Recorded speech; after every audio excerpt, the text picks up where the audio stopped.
ஒரு உப்பு சாப்பிட்றங்காட்டிக்கு நம்ம உடம்புல நிறைய வியாதிகள் குணமாகறதோடு இல்லாமல் ஹீமோகுளோபின் எல்லாம் சூப்பராக இன்க்ரீஸ் ஆகி அதே சமயம் நம்மளுடைய முடி கொட்டுறதும் நின்று கண் பார்வையும் நல்லா தெரியும்னா உங்களால் நம்ப முடியுதா? ஆமாங்க. இன்றைக்கி நாம் முருங்கைக்கீரையை வச்சு ஒரு உப்பு ரெசிபி தாங்க செய்ய போகிறோம். டெய்லியும் கீரை சாப்பிட முடியாத நமக்கு உப்பு மூலமாக கிடைக்குன்னா நம்ம தாராளமாக செஞ்சு வச்சுக்கலாங்க இல்லைங்களா?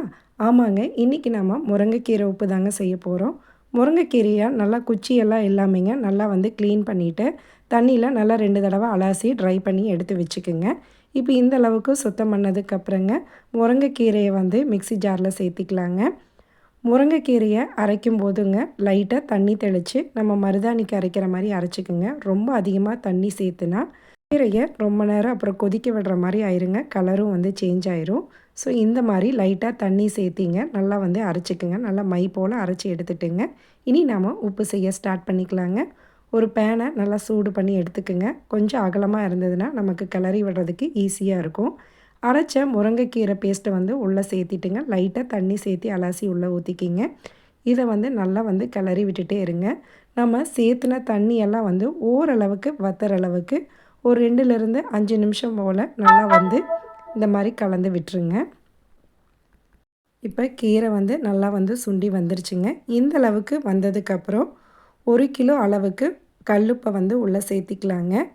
1 கிலோ கல்லுப்புக்கு 2 கைப்பிடி அளவு முருங்கைக்கீரை எடுத்துட்டால் இது கரெக்டாக இருக்குங்க. இனி நாம் உப்புக்களை எல்லாம் சேர்த்துனதுக்கப்புறங்க நல்லா கலந்து விடுங்க. உப்பு கீரையோட ஜூஸை நல்லா அப்சர்வ் ஆகி ரெண்டுமே நல்லா சூப்பராக பைண்டிங் ஆகிற அளவுக்கு நல்லா வறுத்து விட்டுட்டே இருங்க. உப்பு நல்லா ட்ரையாக இருந்துச்சுன்னா சீக்கிரம் வறுபட்டுருங்க. இல்லைன்னா ஒரு 5லேருந்து 10 நிமிஷம் போல் டைம் எடுத்துக்குங்க. இதையெல்லாம் கலக்கும் போதுங்க ஸ்டவ்வை மீடியம் ஃப்ளேம்லேயே வச்சுட்டு கலந்து விட்டுட்டே இருங்க. இப்போ உப்பு நல்லா முருங்கைக்கீரை ஜூஸ் எல்லாம் அப்சர்வ் ஆகி ட்ரை ஆக ஆரம்பிச்சிருச்சுங்க. நம்ம கரண்டியில் எடுத்து இந்த மாதிரி போடும்போதுங்க உதிரி உதிரியாக உப்பு வந்துருச்சுன்னா நம்ம உப்பு ரெடி ஆயிடுச்சுன்னு அர்த்தங்க.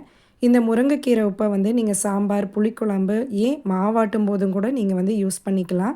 கலரோ டேஸ்ட்டோ எந்த விதமான சேஞ்சும் இருக்காதுங்க. ஆனால் முருங்கைக்கீரையோட ஃபுல் சத்தும் நம்ம உணவில் கிடைக்கும். கண்டிப்பாக இந்த ரெசிபியை ட்ரை பண்ணி பாருங்கள். இந்த வீடியோ பிடிச்சிருச்சுன்னா இந்த வீடியோக்கு லைக் பண்ணிடுங்க.